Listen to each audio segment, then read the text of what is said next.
Tez аранын içinde өкмөтүбүз баш болуп, президентибиз баш болуп, tez аранын içinde элибизге тынчтыкты орнотуп берип, жерибизди чечип беришин суранабыз. Жердин чечип бериш максаты биз жашап өзүбүз билгендей,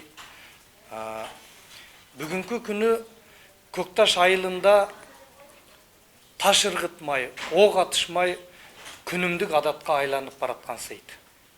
Биздин Көкташ элинин тургундарынын акыбалы бүгүнкү күндө өтө начар. Алардын уйкусу жок. Өз үйүндө ачык маанайда жашоо тиричилигин өткөрө албай жатышат. Кудайга шүгүр, бүгүнкү күндө 2 күндөн бери Көкташ айылында абал туруктуу. Эч ким кепилдик бере албайт, бүгүн кечинде же эртең кайра ок атышуу болот же болбойт деп. Тез аранын ичинде элди көчүрүү жолу менен же болбосо зым тартуу жолу менен сүйлөшүүлөрдү жүргүзүп тынчтыкты орнотуп берсин. Биз кайсы күнгө чейин дагы саат түндө 3-тө ок атылат, балдарыбызды кайсы же школго алып барып жаткызып койсок экен деп качанга чейин коркуп жашайбыз.